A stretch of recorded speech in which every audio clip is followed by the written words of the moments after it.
प्रेम रस पिपासु जीवात्मा। आज फिर से किसी प्रश्नकर्ता का प्रश्न है। आज तो नहीं है, ये लगभग हो गया, करीब करीब एक हफ्ता 8-9 दिन तो हो ही रहे हैं, संभव है कितने दिन हो रहे हैं। तो किसी ने हमसे प्रश्न किया था कि क्या मन जो मानता है या मांगता है, जो चाहता है, ऐसा ही था ना कुछ प्रश्न, कि जो मांगता है वो उसे दे देना चाहिए अथवा नहीं देना चाहिए, और इसके अतिरिक्त क्या था, यही था। तो उत्तर उस समय देने चले थे, समय अभाव के कारण नहीं दे पाए थे समुचित रूप से, तो आज दिए दे रहे हैं। संभव है कि हमारे कुछ और भी श्रोतागण या फिर हमारे और भी कुछ माननीय भाई बहन या माताएं सुनना चाहते हो, तो इस वीडियो में ही दे देते हैं। ऐसा प्रश्न बहुत लोगों के मन में रहा ही करता है। ये कुछ ऐसे प्रश्न हैं कि ऐसा नहीं कहा जा सकता कि उन्हीं श्रोता महोदय या फिर प्रश्नकर्ता के मन में उपजा हो। ये सभी को धीरे धीरे रह रहकर सालता रहता है, और वो पूछे भी किससे, और प्रश्न का उत्तर देने वाले भी कुछ ऐसे ही मिल जाते हैं हमें। हमसे प्रश्न किया है तो हमारी भी इतनी हैसियत अपने आप में नहीं, इतनी शक्ति सामर्थ्य नहीं, तो अनाधिकार चेष्टा ही कहलाएगी कि हम कुछ बोलें। किंतु फिर भी बोलने के लिए हम चलेंगे, प्रयत्न करेंगे। और बाकी आचार्य चरणों से जैसा सुना है, समझा है, शास्त्रों में जैसा हमें दृष्टिगोचर हुआ, उसके अनुसार ही बोलेंगे, अपना कुछ नहीं बोलेंगे। प्रश्न था कि मन जो मानता है या मांगता है, जो चाहता है, वो दे दे अथवा ना दे। तो साधारण सा उत्तर यदि दिया जाए तो वैराग्य का पाठ पढ़ाने वाले हमारे तथाकथित साधु संत तो छूटते ही पहले ही कहेंगे, नहीं नहीं नहीं देना, वैराग्य ले लो। उनका भी कहना ठीक है। ठीक क्यों है? इसलिए किसी को गलत नहीं कहना, और उसे हम प्रमाणित भी करते चलते हैं साथ साथ। ये नहीं कि उनका मजाक, प्रभु क्षमा करें, कभी किसी की निंदा नहीं कर रहे हम, और ना ही हमारा ऐसा उद्देश्य है, ना ही ऐसा संकल्प है। वो सही कहते हैं, क्योंकि वैराग्य तो आवश्यक है। तो आपका उत्तर क्या है, हमसे कोई पूछे तो हमारा उत्तर हम बाद में देंगे। उनका कहना सभी आचार्यों का सही है। यदि कोई आचार्य है, यदि कोई महापुरुष है, तो उनको हमारा शीश झुकाकर प्रणाम है। किंतु ये पहले पहल संभव नहीं है, विशेष करके उस प्राणी, उस जीव के लिए जो सांसारिक, घोर सांसारिक है, और विषयों में आकंठ क्या, शीश पर्यंत सना हुआ है, विषय पंख में, विषयों की कीचड़ में, दलदल में फंसा हुआ है, घर गृहस्थी में फंसा हुआ है, बच्चों में, स्त्री पुत्र कलत्र आदि में, घर गृहस्थी में, धन में, काम क्रोध लोभ मोह मद मात्सर्य ईर्ष्या राग द्वेष, क्या कहा जाए, पूरी एक कटकाई है, पूरी सेना है, फौज है इसकी, माया की। इतने सारे शत्रु और एक अकेला जीव, क्या करे? उधर से मां खींचती है, उधर से पत्नी खींचती है, इधर से पिता खींचता है, इधर से भाई है, इधर से पुत्र है, यार दोस्त भी हैं, और अपना तो दुख है ही उसका, अपना तो दुख है ही। जिंदा कैसे है, जीवित कैसे ये प्राणी? आश्चर्य होता, परमाश्चर्य।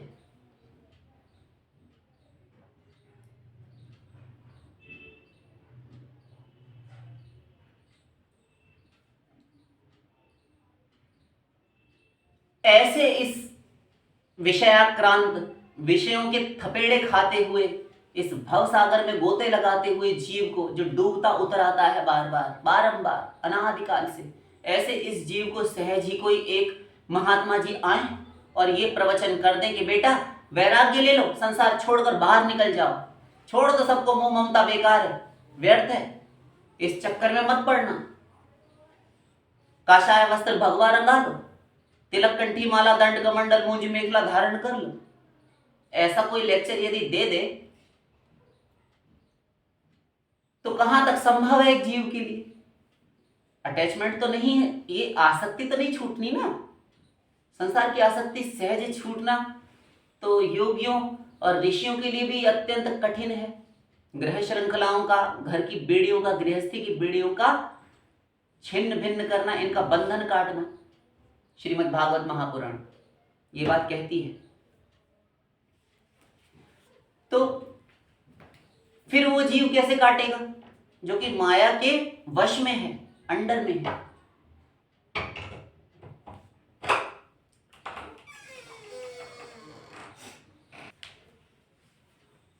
नहीं काट सकता, सहज संभव नहीं है। जन्म जन्म मुनि जतन कराही, अंतराम कही आवत नाही। किष्किंधा कांड। जन्म जन्मांतर तक ऋषि मुनि यत्न करते रहते हैं, किंतु अंत में प्राण विसर्जन, जब इस शरीर से प्राण कूच करने लगते हैं, निकलने लगते हैं, तो मुख से राम कहते नहीं बनता। घर गृहस्थी का त्याग करेगा वो साधारण जीव, योगियों ऋषियों के लिए दुर्लभ, दुर्गम, असाध्य। तो ऐसा प्रवचन तो किसी विरक्त को किया जाए, अथवा थोड़ा संसार न निर्विण्णो नातिसक्तो भक्ति योगो से सिद्धिदा, ना अत्यंत आसक्त हो, ना बहुत ज्यादा वैराग्य युक्त हो, दोनों ही प्रकार का हो, तो वो कदाचित ये शर्त पूरी कर सकता है किसी भी महात्मा के, किसी भी हमारे आचार्यों के द्वारा कहने पर। पूर्व में ही किसी घर गृहस्थी वाले को, गृहस्थाश्रमी को, गृहासक्त को यदि ये कह दिया जाए, उपदेश प्रवचन कर दिया जाए, आदेश दिया जाए कि नहीं बेटा छोड़ो, जाओ वानप्रस्थ ग्रहण करो, सब संसार की माँ बाप बेटा स्त्री पति भाई बंधु सखा मित्र धन प्रॉपर्टी पैसा जमीन जायदाद इन सब की आसक्ति से मुक्त होकर तुम चले जाओ, नहीं कर सकता, नहीं कर सकता। तो ये तो हुआ एक तरफ विषय। अब आए हम अपने शास्त्रीय उत्तर पर। कहिए, आप भी कहिए, हमें विशेष कुछ नहीं कहना है। प्रश्नकर्ता महोदय का यह प्रश्न था अथवा है कि मन जो मांगे या पाना चाहे उसे दे दें, तो वो यदि बहुत ज्यादा विनाशकारी पदार्थ नहीं है, बहुत ज्यादा विनाशकारी, बहुत अधिक तुम्हारी आत्मा को विनाश के गर्त में डालने वाला नहीं है, और जिससे बहुत भारी हानि नहीं होती, किंतु अभी मन उस पर अड़ गया है, तो उसे दे देना चाहिए।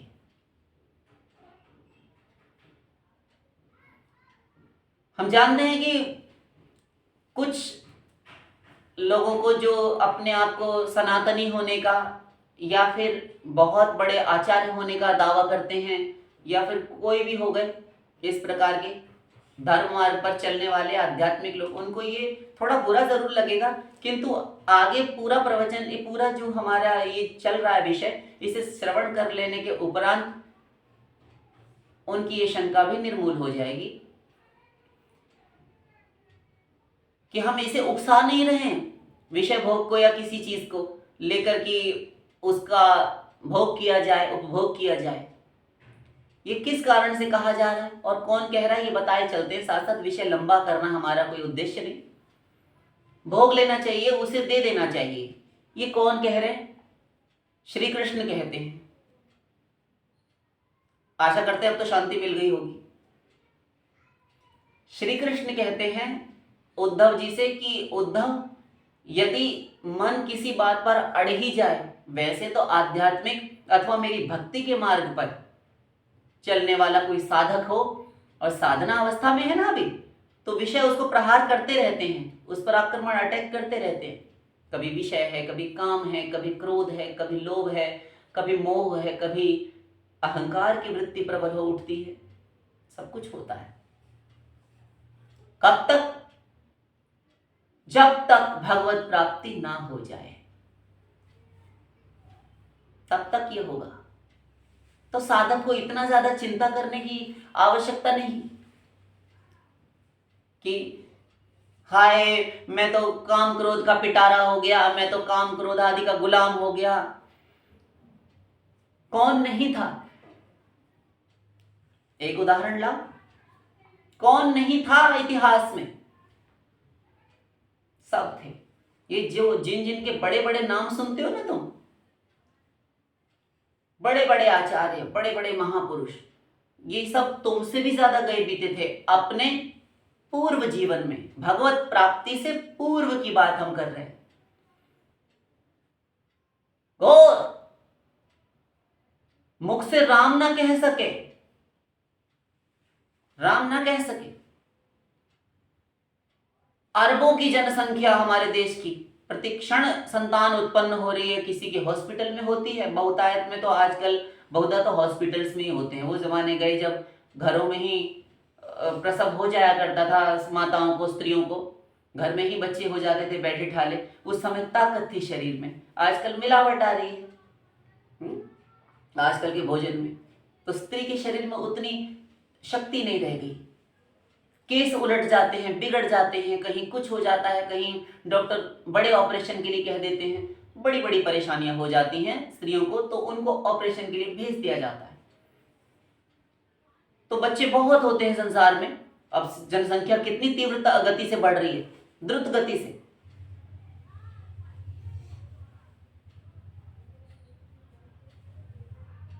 ऐसी इस विशाल जनसंख्या के मध्य यदि हम गिनने चले तो एक व्यक्ति आपको नहीं मिलेगा, बस गूंगा ना हो, गूंगा ना हो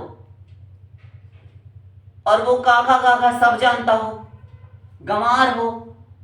कोई राम बोलने के लिए पढ़े लिखे की आवश्यकता है? घोर घसियारा लट्ठ गंवार बोल देता है राम, तो कोई भी बोल देता है, बस बोलना जानता हो, बोल देगा। और आप अखबारों में पढ़ते हैं कितने पाप हो रहे हैं, जिनको सुन सुनकर पढ़कर हृदय दहल उठता है। इतना पाप कर दिया, ऐसा दुष्कर्म कर दिया। आप टेलीविजन पर, टीवियों पर, अपने आजकल तो आपके पास, सबके पास हम लोगों के फोन हो गए हैं। हर चीज, कोई चीज आई फटाफट से वायरल हो गई, कोई चीज आई फटाफट से फैल गई सारी जनता में। मीडिया इतना एक्टिव है। वहां घटना हुई, यहां आ गई, टीवी पर देख लो लाइव, और बड़ी बड़ी उसमें दी जाती हैं सुर्खियां, हेडलाइंस, आज की ताजा खबर, ऐसे ही पढ़ते हो ना आप। अनुमान करके बता रहे हैं, हमें तो पता नहीं, इंटरेस्ट भी नहीं। ये हम लोग बड़े ठाठ से आराम से बेड पर लेट जाएंगे और टीवी चलाकर हम देखते रहते हैं। अजी वो लगाओ समाचार, पत्नी आ गई, श्रीमती जी, वो कहती है हमको तो अमुक सीरियल देखना है। बेटा आ गया, पिताजी हमको वो फलानी मूवी आ रही है वो देखनी है। बेटी आ गया, उसको कुछ और ही देखना है। बेटा आ गया था, हमको गेम खेलनी है। अब एक टीवी और पूरे घर में झगड़ा हो रहा है। वो तो अपना अपना विषय देखना चाहते हैं और ये जो विषय चल रहा है ये पड़ोसी देखे। हाँ, अब एक अनार और 100 बीमार है, क्या लोगों में बटे। ये रोज होता है, प्रत्येक घर में कहानी है। अनुमान लगा रहे हैं, हमें पता नहीं, आशा आपके भी होता होगा। तो इस प्रकार से इतने पाप अत्याचार उन समाचारों में, और होता क्या है, भयंकर दिल दहला देने वाली, हृदय को ऐसा लगता है कि मुंह को चलाएगा, कंठ में कलेजा। ऐसे ऐसे विभत्स घटनाएं हो जाती हैं, एक्सीडेंट्स हो जाते हैं, सब कुछ हो जाता है। ऐसे ऐसे पाप दुष्कर्म करने वाले लोगों की भी उसमें खबरें आती हैं। किंतु ऐसे पापियों में भी एक पापी आप ऐसा लाइए कि जो ये सब कुछ बोल सके किंतु मरा बोल सके, राम ना बोल सके। मरा बोल दे, अजी ऐसा तो एक भी नहीं होगा। नहीं होगा, यही उत्तर हम सुनना चाहते थे। किंतु हमारे प्राचीन समय में एक ऐसा अव्वल दर्जे का, पराकाष्ठा का पापात्मा, पापी हुआ है एक, आशा करते जानते होगे, कि नहीं जानते तो बता देते हैं। रत्नाकर डाकू, दस्यु, चोर उचक्का लुटेरा, रत्नाकर। ये इतना बड़ा पापात्मा कि मुख से राम ना कह सके। तो सप्तर्षियों ने, देवर्षि नारद ने, इन सब संतों ने, इन महापुरुषों ने मिलकर सभा की, आंखों आंखों में इशारा कर लिया कि इसका पापात्मा का उद्धार करके ही हम मानेंगे, दम लेंगे। और संत जिस पर कृपा कर दें और ठान ले, तो उसको साम दाम भेद दंड हर प्रकार से डांट कर डपट कर किसी भी प्रकार से कल्याण के मार्ग पर लाते हैं। ये हमारा सौभाग्य होता है कि कोई महापुरुष यदि हमारा चयन कर चुका है और हमें डांट रहा है, तो हमें उस पर फिदा हो जाना चाहिए, बलिहार जाना चाहिए। वरना उसने हमें अपना ही ना समझा होता तो हमें डांटता ही क्यों। तुम्हारी माँ ही इतने अधिकार से ना डांट ले, अंत में थक हार के माता पिता भी कह देते हैं भैया उसका जो नसीब होगा सो हम करेंगे, हमारा जो फर्ज है हम अपना कर रहे हैं, ऐसे ही कहते हैं लोग। जन्म दे के कर्म का साथी तो कोई नहीं ना, वो काम गुरु करता है। पहले तो मिलता नहीं, जब द्रवय दीन दयाल राघव साधु संगति पाई, जब भगवान द्रवीभूत हो जाते हैं किसी बड़भागी जीवात्मा पर, तब उस भाग्यशाली जीवात्मा के जीवन में किसी महापुरुष को, किसी संत को भेजते हैं, और उस संत से अब हमको मिलना है। ऐसे तो मिल लिए, मन भी मिल जाए तो बात बन जाए। तो संतों ने आपस में सभा की और इशारे हो गए कि हाँ इसका उद्धार करना है।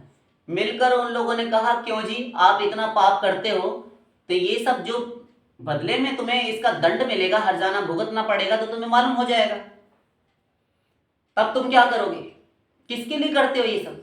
कह रहे अपने कुटुंब परिवार के भरण पोषण के लिए, स्त्री पुत्र आदि के लिए, अपने माता पिता के पेट भरने के लिए। तो क्यों जी एक बात बताओ कि जब इसका दंड भुगतोगे, जो तुम निराश्रय बेसहारा लोगों को, रास्ते में राहगीरों, पथिक मुसाफिरों को जो यहाँ से होकर गुजरते हो, उनका धन लूट लेते हो, किसी को मार डालते हो, किसी का की हिंसा करते हो, व्यर्थ जीवों को मारकर मृग इत्यादि पशुओं को खाते हो, तो इसका जब तुम्हें दंड, हिंसा का अथवा इतना सब कुछ करने का पाप, अपराध इत्यादि के कारण दंड भुगवाया जाएगा और 84 लाख के बंधनों में बांधकर घसीटा जाएगा, तो ये दंड में से भी कुछ तुम्हारा कमाया हुआ तो वो खा लेते हैं माता पिता, स्त्री पुत्र आदि, किंतु इसके परिणाम में जब तुमको दंड मिलेगा उसमें से भी कुछ बांटेंगे वो लोग, इसका तो कुछ निश्चय नहीं। तो पूछ कर आओ, हाँ पूछ कर आओ, जिससे कि तुम यहां से भाग जाओ। अरे हम कहीं नहीं जा रहे, तुम्हें जैसे विश्वास हो वो कर लो, तो हम तुमको बांध कर जाएंगे। उन्हीं के वस्त्र खींचे और दुपट्टे इत्यादि जो थे उत्तरीय, उन उत्तरीय वस्त्रों से अंगोछे इत्यादि से बांधा, फिर वृक्ष की जटाएं जो लटक रही थी भूमि तक, उनसे कसकर बांधा। आश्वस्त हो गए जब कि हाँ ये बंधन नहीं तोड़ पाएंगे, तब गए घर पर जाकर पूछा, सबने मना कर दिया कि बेटा हम क्यों बांटेंगे, हम तो यही कर सकते हैं, तुम भोजन लाओगे, धन लाओगे, वो हम आपस में बांट लेंगे, भोगने तो तुम्हारा दंड, तुम जीवात्मा हो, तुम भोगने जाओगे, हमें कैसे मिल सकता है वो, हम नहीं कर सकते। वैराग्य हो गया था तत्क्षण उस रत्नाकर को, आके चरणों में पड़ गया शरणापन्न होकर, और अश्रुधारा प्रवाहित होने लगी नेत्रों से, अश्रु निर्झर बह फूटा, वो सोते निकल पड़े आंखों से, और रोने लगा कि आपने मुझे जगा दिया, खोले सारे बंधन खोले सप्तर्षियों और देवर्षि नारद के। और रोते हुए कहते हैं, वो डाकू कहता है रत्नाकर, मेरे उद्धार का मार्ग बताइए, मेरा कल्याण कीजिए, मैं नैष्ठिक दुराचारी पापात्मा पाप कर्मा आपकी शरण में हूं, क्या उपाय बताएं। सोम यज्ञ कहें, अतिरात्र कहें, वाजपेय कहें, अग्निष्टोम कहें, या अश्वमेध कहें, गंगा स्नान कहें, तीर्थाटन कहें, क्या करवाएं इससे, मंत्र अनुष्ठान साधना बताएं, कुछ नहीं कर सकेगा अभागा हतभागा। एक उपाय, राम रामेति रामेति रमे रामे मनोरमे सहस्त्र नाम तत्तुल्यम राम नाम वरानने। भगवान शंकर कहते हैं कि ये 2 अक्षर का पावन ये जो राम नाम है ना, ये सहस्त्रों हजारों नामों के तुल्य है। एक पलड़े में राम नाम, एक पलड़े में सहस्त्रों नाम, बराबर, उनसे अधिक ही रहेगा। संत लोग इस बात को जानते हैं, सो उन्होंने यही राम नाम दिया। अभागा बोल नहीं सका, पाप की गठरिया सर पर इतनी कि एक पग भी चल नहीं पा रहा था, और कहता है कि नहीं बोल पाता, बोलना चाहता है नहीं बोल पाता।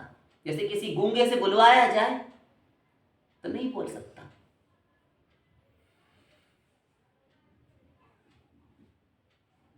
किंतु संतों ने, जैसा कि हमने कहा अभी, कि उन्होंने तो आपस में सोच ही लिया था, आंखों से ही संकेत हो गए थे कि इसका उद्धार करके मानेंगे, क्योंकि हमारी शरण में आ चुका है। रामायण कहती शरणागत कहूं जे तजहि निज अनहित अनुमानी, तेनर पामर पापमय तिनहि बिलोकत हानि।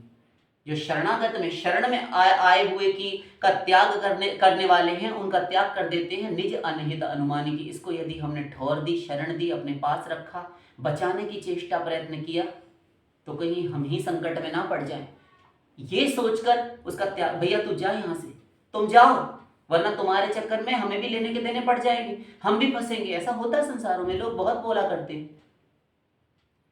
उनके लिए हमारा शास्त्र, हमारी रामायण, स्वयं भगवान राम कहते हैं तेनर पामर पापमय, वो पाप युक्त है मनुष्य, तिनहि बिलोकत हानि। उनको यदि दिख भी जाए ना तो उसमें हमारा नुकसान है, हमारे पुण्य नाश हो जाते हैं। जिसने किसी शरणागत का त्याग किया हो उसको शरण ना दी हो, ऐसा कहा जाता है।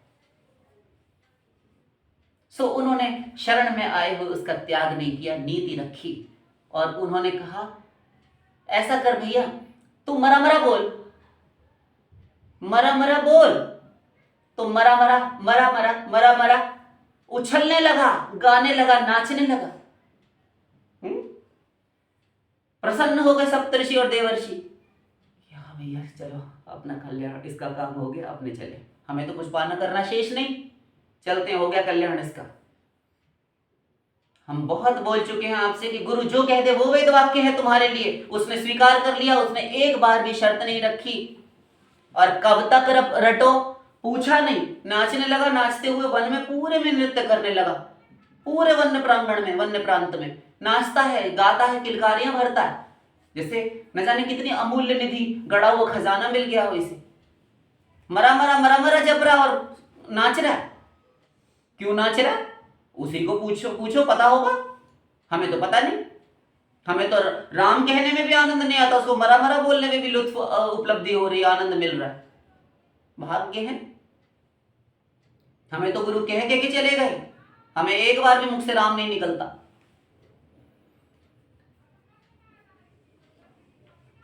ये भी नहीं पूछा कि कहते हैं कि जब तक हम ना आवे तब तक रटते रहो मरा मरा। अजी रटते रहो, ये तो बता जाइए कि आप आएंगे कब बाबा जी, महात्मा जी, गुरु जी।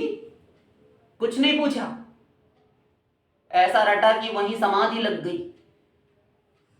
दीमक, दीमक को संस्कृत में, व्याकरण में, हमारे शास्त्रों में कहा गया वल्मीक। वल्मीक उसका टीला बन गया। देखा होगा आप लोगों ने, सांप की बांबियां होती हैं, मिट्टी का ढेर सा हो जाता है, ऊपर को छोटे बड़े हर प्रकार के होते हैं, और ऊपर से छिद्र रहता है, उनमें सर्प निकल आते हैं बाहर, लकड़ी में भी लग जाती है वो, उसमें कीड़े होते हैं छोटे छोटे, दीमक। उसी का टीला बन गया, ऐसी समाधि लगी उसे, होश ही नहीं। वल्मीक का टीला लग जाने के कारण वो रत्नाकर डाकू ऐसी मस्ती में आया कि मरा मरा, 2 बार मरा बोलने पर बीच में एक राम नाम की सृष्टि होती है। लिख कर देखना, ऐसी समझ लीजिए कल्पना से, बीच में राम आता है, साकार होता है राम नाम 2 मरा शब्द के मध्य में। इस प्रकार उल्टा नाम जपा जग जाना, वाल्मीकि भे ब्रह्म समाना। बालकांड नाम वंदना प्रकरण में ये चौपाई मिल जाएगी आपको। ब्रह्म के समान हो गए, अर्थात भगवान के समान हो गए। ब्रह्म अर्थात भगवान। ऐसा है ये राम नाम, जपने से अपने समान कर देता है।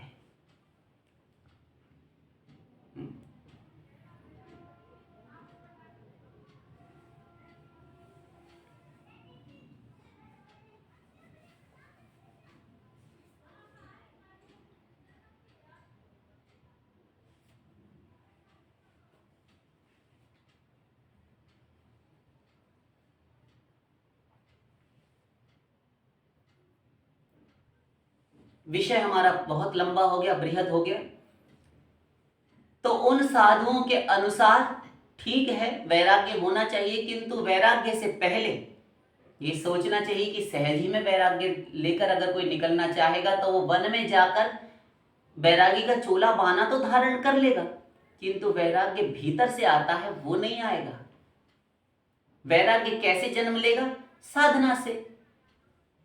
तो घर ही में रहकर जो जहां पर हैं, बहन हो, भाई हो, हमारी माताएं हो, हमारे आदरणीय सभी जितने भी हमारे समाज के पूजनीय लोग हैं, वंदनीय लोग हैं, हमारे आदरणीय हैं, वे सभी जहां जिस स्थिति, जिस अवस्था, जिस देश काल में हैं, उसी में रहकर प्रभु भजन करें। क्योंकि कर्तव्य से भागकर, अपनी ड्यूटी से मुख मोड़कर, परांग मुख होकर पलायनवादी दृष्टिकोण की संस्तुति तो हमारे श्री कृष्ण ने भी गीता में कहीं नहीं की। घर में रहकर भजन साधन करें, गुरु धारण करके, जैसा गुरु ने साधना उपासना बताई हो उसके अनुसार, निर्दिष्ट प्रणाली के अनुसार साधना करें। और जब साधना कर लेगा तो विषयों से सहज वैराग्य होता जाएगा। विषयों से वैराग्य कब होता है? आपके प्रश्न के उत्तर में एक प्रश्न हम यदि दे दें तो उसका उत्तर यह है, विषयों से वैराग्य कब होता है?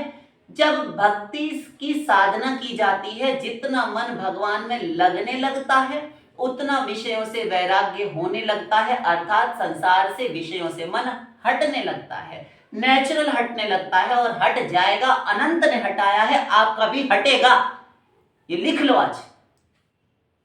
भक्ति नहीं, जीवन में प्रभु नहीं, भजन नहीं, इसका बल नहीं भजन का, कभी नहीं हटेगा, कभी नहीं हटेगा। मत मानो उसकी बात जो ये कहता है कि वैराग्य ले लो। वैराग्य तुम्हारी गाजर मूली नहीं है जो तुम मोल देकर बाजार से छुड़ा लाओगे, खरीद लाओगे। ये बहुत बड़ा विषय है, दांत खट्टे हो जाते हैं। वैराग्य ऐसे नहीं हुआ करता। वैराग्य तब होता है जब भीतर भक्ति नृत्य करती है, जब भजन का बल होता है भीतर। तुमने राम से कभी हित नहीं किया, कभी लौ नहीं लगाई, कभी 2 क्षण परमात्मा के नाम में विश्रांति नहीं पाई, कभी भगवान के नाम में, उनके सुमिरन में आनंद प्राप्ति नहीं की, तुम्हें वैराग्य कैसे हो जाएगा? क्यों कर होने लगा? भजन करो और उसका फल चखो। एक अद्भुत मस्ती, कभी मीरा दीवानी, कभी कबीरा दीवाना,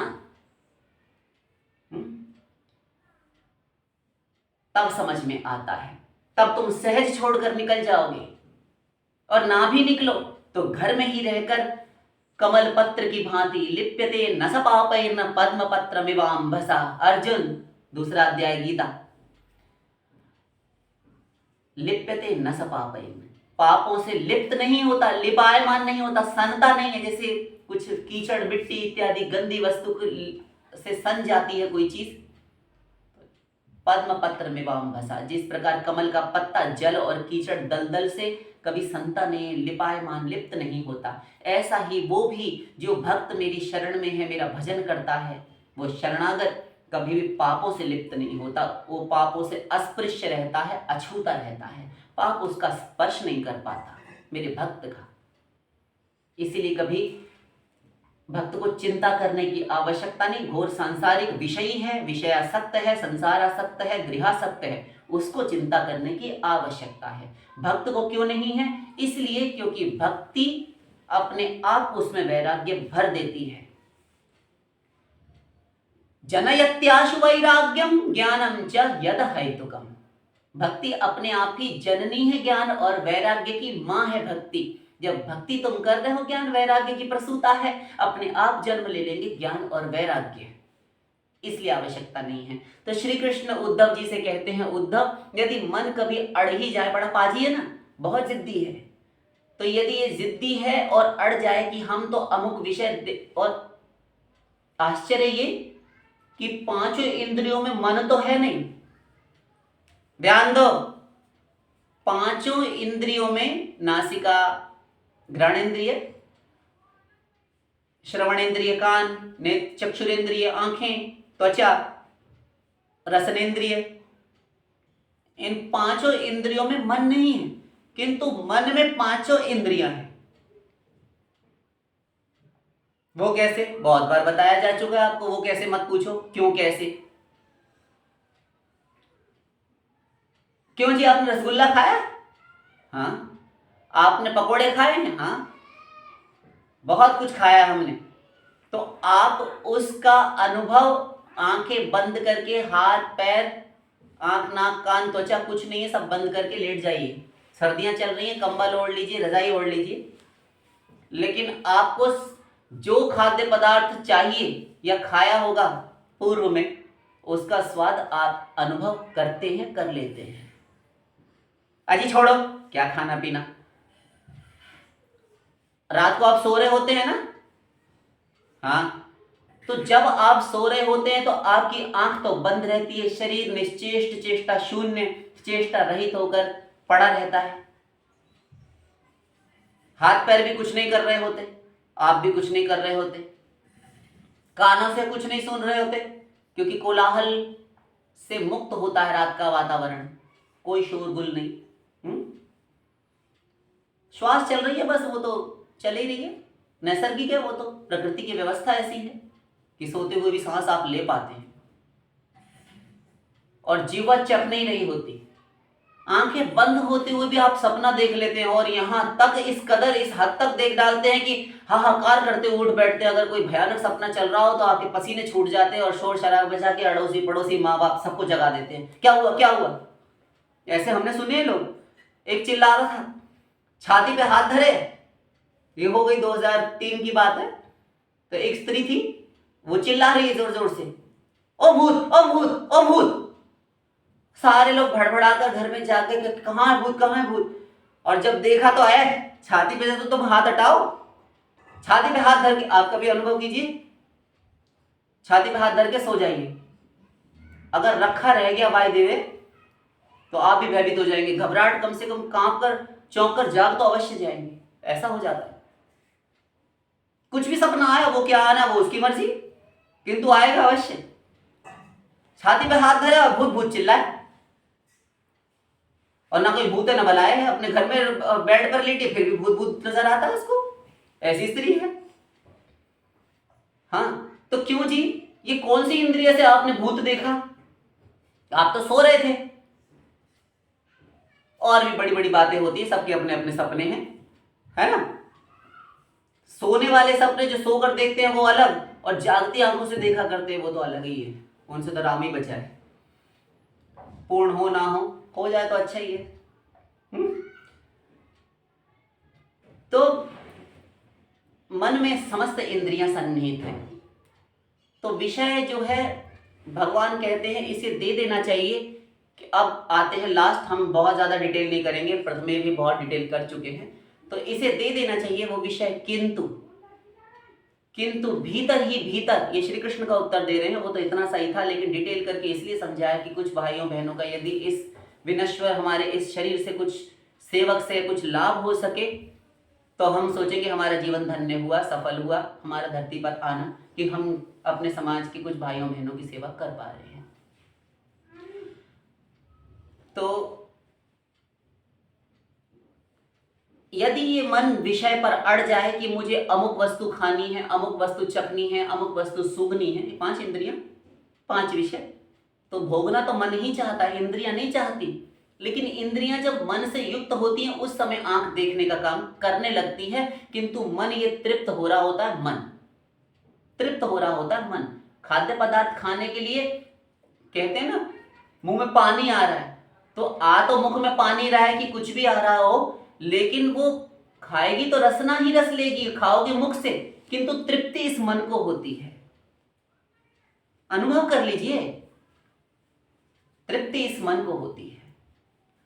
और कितनी देर, वो स्थायी नहीं होती, टेम्परेरी होती है, अस्थाई है, सदा नहीं रहेगी, अनित्य है। थोड़ी देर मिली, कुछ क्षण के लिए रही, नष्ट होगी। फिर उसी वस्तु को बार बार अधिक मात्रा में दिया जाए, आवश्यकता से अधिक, तो उसको उससे बोरियत होने लगती है, ऊबने लगता है, यहां तक कि वो कष्टदायक हो प्रतीत होने लगती है कि नहीं, हमको नहीं चाहिए। अजी आंखों से देख रहे हैं, मूवी देखी है, ये पिक्चर देखी है आपने, ये फलाना दृश्य देखा। अजी क्या रोज रोज देखे हम, हटाओ यहाँ से, बोर हो गए, रोज उसी को देखे, क्या है इसमें।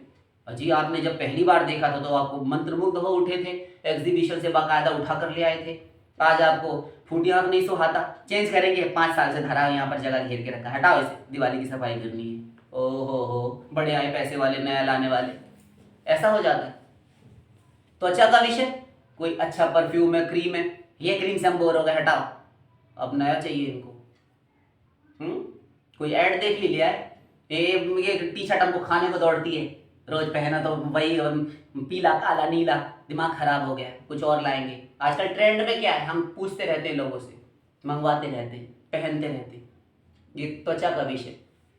किंतु तृप्त मन को करने का प्रयत्न कर रहे होते हैं, मन संतुष्ट हो जाए, और मन तब तक भटकता रहता है जब तक कोई चीज नहीं मिलती, जब मिली वैसे ही शांत हो जाता, उतनी देर उस वस्तु का आनंद उपभोग करता है, और जैसे ही उससे वो फिर कुछ और उसका गोरख धंधा शुरू हो जाता है, अरे यार हटा, हमको और कुछ चाहिए, अब क्या हुआ, वो तो मिल गया, अब कुछ और ढूंढेंगे, फिर हम निकल पड़ते, फिर मन अशांत हो जाता है।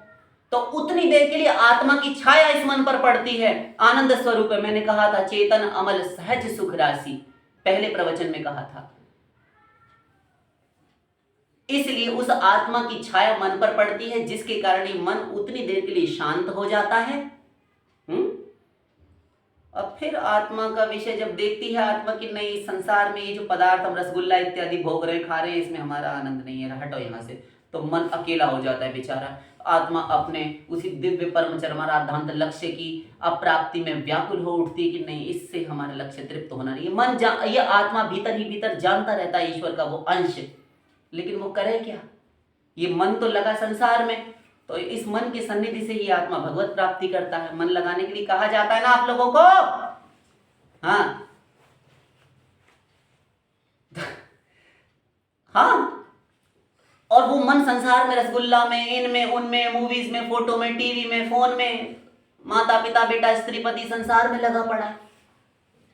आनंद कहां से आवे, वो तो अकेला है। वो कहता चलो भैया, हमें हमारा लक्ष्य हम नहीं मिलेगा यहाँ पर इस संसारिक भौतिक प्रपंच जगत में, तो प्रापंचिक जगत से वो अवकाश लेकर चला जाता है आत्मा, फिर बैठ जाता है न्यूट्रल होकर। अब फिर वो इंतजार करता है कि फिर मन कुछ देता है, उतनी देर के लिए आत्मा सोचता है उसको कि देखें, एक बार दृष्टिपात करता है जीवात्मा, देखें कि क्या है ये, उतनी देर के लिए छाया मन पर पड़ गई तो मन शांत हुआ। आत्मा देखता है नहीं नहीं, इससे भी नहीं तृप्त होने वाले।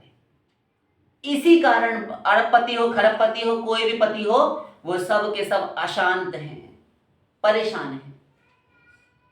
आशा करते हैं आपको बहुत उत्तर मिल गए होंगे। इस एक प्रश्न में काफी उत्तर, अनेकों प्रश्नों के आगामी जो उत्तर बनेंगे, प्रश्न बनेंगे, उनके उत्तर भी आपको मिल गए होंगे, बहुत सारे डाउट्स क्लियर हो गए होंगे, तो दे देना चाहिए। किंतु अब फिर श्री कृष्ण पर आते हैं, हम 3 बार आ चुके हैं। भाई बहन माताएं मैया लोग सब क्षमा करेंगी अपने संतान को, इस बच्चे को, किंतु बुरा मत मानिएगा, थोड़ा थोड़ा करके देख लीजिए, किंतु काम की विषय सामग्री है इसीलिए। तो उद्धव, यदि ये मन कभी जिद पर अड़ जाए, हठ पर अड़ जाए कि हमें ये वस्तु चाहिए, भोगनी ही है, कानों का, श्रवणेंद्रिय का, शब्द स्पर्श रूप रस गंध, तो उसको भोगने के लिए दे दे, वो विषय दे दे, वो पदार्थ दे दे, किंतु सावधान, मन ही मन अपनी भर्त्सना, कटु आलोचना, अपनी निंदा करता रहे, अपने आप को धिक्कारता रहे, फटकार भेजता रहे, अपने आप पर 100 बार लानत भेजे कि हाय, मैं परमात्मा प्रभु का अंश होकर मैं कैसा हूं कि दिव्य चिन्मय भगवान का अंश, मैं खुद दिव्य चेतन चैतन्य आत्मा, और मैं इस भौतिक पदार्थ, जड़ पदार्थ में आनंद माने बैठा, उसको भोगने के लिए हाय हमारी इतनी दुर्गति हो गई। ये मैं बता रहा हूं, भगवान ने उसके आगे ज्यादा विशेष नहीं कहा। आलोचना कैसे करें, इन शब्दों में करें, सोचे, हमारे इन शब्दों के द्वारा सोचे, अपने आप को फटकार लगाए कि मैं इतना श्रेष्ठ बनता हूं, बुद्धिमान बनता हूं, काहे की बुद्धि है, इन विनश्वर पदार्थों में सुख ढूंढ रहा हूं, और जहां सुख है वहां नहीं जाता। तो दे देना चाहिए एक हद तक, एक सीमा तक। बहुत ज्यादा विनाशकारी है तब अपने आप को योग, प्राणायाम, ध्यान इत्यादि करके समेटे और गुरु की बताई हुई साधना करे और अपनी आलोचना करता रहे, नाम जप करे, भगवत भक्ति करे, भगवत चरणों का पूजन करे, तुलसी दल ग्रहण करे, भगवत चरणामृत ग्रहण करे। हृदय का शोधन होता है, हृदय परिष्कृत होता है, पाप राशि नष्ट होने लगती है और पाता है साधक कि मेरा हृदय शांत हुआ विकारों से। कुछ उपाय हैं, गुरु शरणागति, कुछ सत्संग सानिध्य में बैठ जाए जहाँ जाकर मन शांत हो जाए। गलत चीज हो, गलत वस्तु की मांग करे, तुरंत अपने आप को वहां से हटा ले जाओ, कल पर टाल दो। हाँ ठीक है हम तुम्हारे सुन रहे हैं, कल देंगे तुमको, बोल दो मन से। पर अच्छी बात हो सत्संग की, कल जाएंगे, आज टाइम नहीं है, आज हमको वहाँ उस दोस्त के पास जाना है, आज वो अमुक काम करना है, बहुत आवश्यक नहीं है तो टाल दो उसको। नहीं, सत्संग आज करेंगे। अच्छी चीज तुरंत करो, अच्छा कार्य तुरंत करो जो तुम्हारे लिए आत्म कल्याणकारी हो। बुरा काम कल पर टाल दो, उसको डिले करते रहो। हो सकता है कल तक तुम्हारी मति परिणत हो जाए, तुम्हारी बुद्धि बदल जाए, तुम्हारे संकल्प, तुम्हारे आइडियाज विफल हो जाएं, कल तुम ना करो, अथवा तुम्हें किसी कार्य में व्यस्त रहने के कारण, कार्य की व्यस्तता के कारण तुम्हें वो काम, गलत कार्य करने के लिए समय ही ना मिले और तुम बच जाओ। ऐसे अपनी रक्षा साधक करे। आशा करते हैं कि प्रश्नकर्ता महोदय का उत्तर मिल गया होगा, सविस्तृत दे दिया गया है। जितनी बुद्धि थी उतना दिया, इससे ज्यादा हम नहीं जानते, किंतु उपाय यही है कि विषय यदि मांगे तो दे दिया जाए, किंतु इतना नहीं कि हमारा विनाश हो जाए।